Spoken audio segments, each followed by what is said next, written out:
Hallo, ich bin Jonas. Willkommen beim Nine Na Tree Podcast. Heute werde ich das Buch zusammenfassen und besprechen. Die wundersame Geldvermehrung, Staatsverschuldung, Negativzinsen, Inflation von Hans Werner. Sinn ist eine eindringliche Analyse der geld- und fiskalpolitischen Epoche, die Europa und die Welt seit der Finanzkrise, der Eurokrise und den jüngsten Schocks geprägt hat. Der renommierte Ökonom legt dar, wie eine Mischung aus massiven Staatsschulden, dauerhaft ultralockerer Geldpolitik und schleichender Inflation das Fundament der Marktwirtschaft und der Spar- und Vorsorgekultur verändert. Das Buch ist keine trockene Abhandlung, sondern ein zugänglicher, argumentationsstarker Leitfaden für alle, die verstehen wollen, warum Schuldenberge wachsen, Zinsen fallen und Preise steigen und welche Konsequenzen das für Wohlstand, Verteilung und politische Stabilität hat. Sinn verbindet historische Perspektiven, institutionelle Details der Eurozone und klare ökonomische Mechanismen zu einem kohärenten Gesamtbild.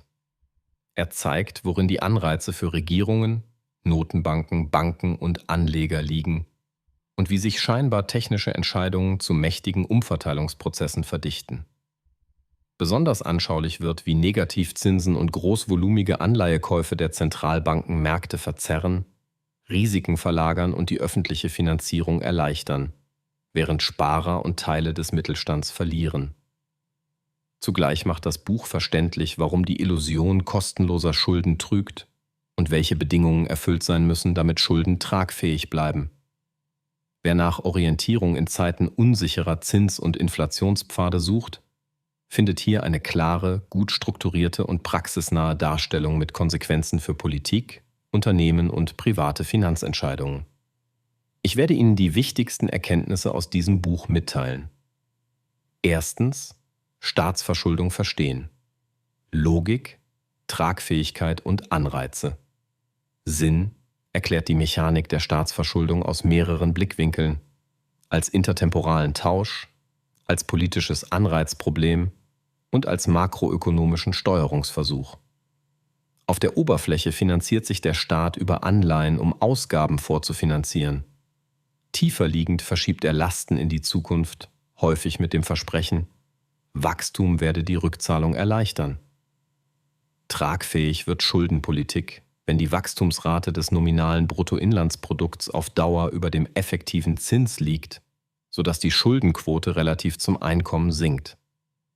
Problematisch wird es, wenn dieser Zusammenhang dauerhaft nicht gilt, wenn Investitionen ausbleiben oder wenn Schulden nicht für produktive Zwecke, sondern zur Konsumfinanzierung eingesetzt werden.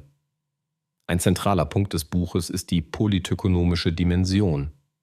Wähler bevorzugen oft Leistungen im Hier und Jetzt, während künftige Steuerzahler keine Stimme in aktuellen Debatten haben. Diese Gegenwartsverzerrung begünstigt Defizite. Kommen dazu weiche fiskalische Regeln oder Rettungserwartungen, entsteht eine Schuldenneigung. In Währungsräumen mit geteilter Haftung, wie der Eurozone, erzeugen kollektive Sicherungsnetze die Gefahr, dass einzelne Länder mehr Schulden aufnehmen, weil die Kosten teilweise vergemeinschaftet werden. Sinn beschreibt die damit verbundenen Anreize, aber auch die Illusion. Niedrige Zinsen verleiten zum Glauben, Schulden seien gratis. Tatsächlich hängt der Zins nicht nur von der Zentralbankpolitik ab, sondern auch vom Risiko und der Glaubwürdigkeit fiskalischer Regeln. Steigt das Misstrauen der Märkte, können Risikoprämien rasch klettern, was die Tragfähigkeit umkehrt. Zudem sind Zusatzmechanismen am Werk. Schulden können privates Kapital verdrängen, wenn sie über knappe Ersparnisse finanziert werden und so Produktivität dämpfen. Andererseits können gezielte öffentliche Investitionen in Infrastruktur oder Bildung private Aktivität anregen.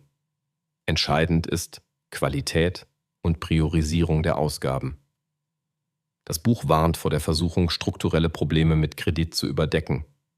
Subventionen und Transferprogramme schaffen kurzfristig Stabilität, aber ohne Reformen sinkt die Fähigkeit, Schulden durch Wachstum zu bedienen. Sinn plädiert für harte fiskalische Anker, transparente Regeln und klare Haftungsstrukturen. Nur so lassen sich die positiven Aspekte staatlicher Finanzierung mit der Disziplin verbinden, die nötig ist, um langfristig Wohlstand, Preisstabilität und Vertrauen zu sichern. Zweitens, Negativzinsen und unkonventionelle Geldpolitik. Chancen, Nebenwirkungen, Pfadabhängigkeiten. Das Buch zeichnet nach, wie Zentralbanken seit der Finanz- und Eurokrise mit Leitzinsen nahe Null, Negativzinsen auf Einlagen und groß angelegten Anleihekaufprogrammen auf deflationäre Kräfte reagierten. Ziel war es, Kreditkanäle zu öffnen, Investitionen zu stützen und Schulden tragfähiger zu machen. Die unmittelbare Wirkung ist oft positiv. Refinanzierungskosten sinken, Staaten und Unternehmen können günstiger investieren, Banken bilanzieren Wertgewinne auf Anleihen. Doch Sinn legt den Fokus auf die mittel- und langfristigen Nebenwirkungen. Erstens verändern Negativzinsen die Geschäftsmodelle von Banken und Versicherern. Margendruck entsteht. Die Anreizstruktur verschiebt sich hin zu höherer Risikobereitschaft, um Rendite zu erzielen. Das kann die Stabilität gefährden, wenn riskante Anlagen systematisch zunehmen.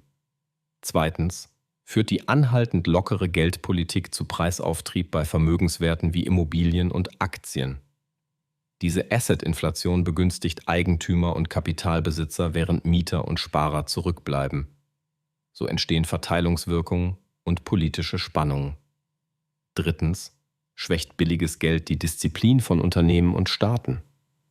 Projekte mit niedriger Produktivität werden finanziert, Zombie-Unternehmen bleiben am Leben, kreative Zerstörung wird gebremst. Das dämpft die Produktivitätsdynamik und das künftige Wachstum. Viertens wächst die Pfadabhängigkeit. Je mehr Anleihen Notenbanken halten, desto sensibler reagieren Märkte auf Zinserhöhungen. Zentralbanken geraten in fiskalische Dominanz, also unter Druck, Rücksicht auf Schuldenlasten zu nehmen. Fünftens kommt es zu internationalen Spannungen über Wechselkurse und Kapitalflüsse, da asymmetrische Maßnahmen Wettbewerbsvorteile verschieben. Sinn stellt dabei nicht die Berechtigung von Kriseninterventionen grundsätzlich in Frage, sondern fragt nach Ausstiegsstrategien und Governance. Wann und wie werden Zinsen normalisiert, ohne Finanzstabilität und Staatsfinanzierung zu gefährden? Welche Regeln verhindern, dass Notenbanken dauerhaft fiskalische Aufgaben übernehmen? Das Buch argumentiert, dass klare Mandate, Begrenzungen für Anleihekäufe, konsequente Bankenregulierung und geordnete Insolvenzmechanismen nötig sind, um Marktselektion wieder zu ermöglichen. Am Ende geht es um das Gleichgewicht zwischen Stabilisierung in der Krise und Disziplin im Normalzustand. Ohne eine Perspektive auf Normalisierung droht das System in einem Zustand der permanenten Ausnahme festzuwachsen, mit steigenden verdeckten Risiken für Sparer, Investoren und die Realwirtschaft. Drittens. Inflation und Verteilung. Ursachen verstehen. Folgen einordnen. Schutzstrategien entwickeln. Sinn ordnet. Inflation als vielschichtiges Phänomen ein, das von monetären, realwirtschaftlichen und politischen Faktoren getrieben wird. Kurzfristig können Angebotsengpässe, Energiepreisschocks oder geopolitische Konflikte die Preise treiben. Mittelfristig wirken monetäre Expansion, kreditgetriebene Nachfrage und eine laxe Fiskalpolitik, die über Nachfragekanäle Druck auf Kapazitäten ausübt. Kommen Lohnanpassungen hinzu, entstehen Lohnpreisschleifen, die Teuerung verfestigen. Das Buch hebt hervor, dass Inflation nicht neutral ist. Sie wirkt als verdeckte Steuer auf Geldvermögen, erleichtert die reale Entschuldung von Staaten und Schuldnern und verändert die Einkommensverteilung. Gewinner sind tendenziell Schuldner mit fixen Zinsen, Eigentümer realer Vermögenswerte und Sektoren mit Preissetzungsmacht. Verlierer sind Sparer mit nominal fixen Ansprüchen, Bezieher fixer Einkommen und Haushalte, die einen hohen Anteil ihres Budgets für Güter mit stark steigenden Preisen verwenden, etwa Energie und Lebensmittel. Zudem unterscheidet Sinn zwischen Güterinflation und Assetinflation. Jahrelange Liquiditätszufuhr kann zunächst Vermögenspreise antreiben, bevor sie in den Konsumentenpreisen ankommt. Dadurch erscheint Inflation lange harmlos obwohl Kaufkraftverluste bereits über Zugang zu Eigentum und Vermögen wirken. Wenn die Teuerung dann im Alltag sichtbar wird, ist die Normalisierung schwierig, weil hohe Zinsen die Finanzstabilität belasten. Für private Haushalte und Anleger skizziert das Buch Schutzstrategien. Diversifikation über Sachwerte, global streuende Portfolios, inflationsindexierte Anleihen und ein Liquiditätspuffer für Notfälle sind Bausteine. Wichtig ist, nicht prozyklisch extrem zu reagieren, sondern in Szenarien zu denken. Unternehmen sollten Preissetzungsmacht, Lieferkettenresilienz und Produktivitätsinvestitionen stärken. Für die Politik leitet Sinn ab, dass glaubwürdige Inflationsbekämpfung nur gelingt, wenn Geld- und Fiskalpolitik kohärent sind. Werden Zinsen erhöht, während der Staat die Ausgaben massiv ausweitet, bleibt der Gesamtdruck hoch. Umgekehrt können glaubwürdige Fiskalregeln die Notenbank entlasten.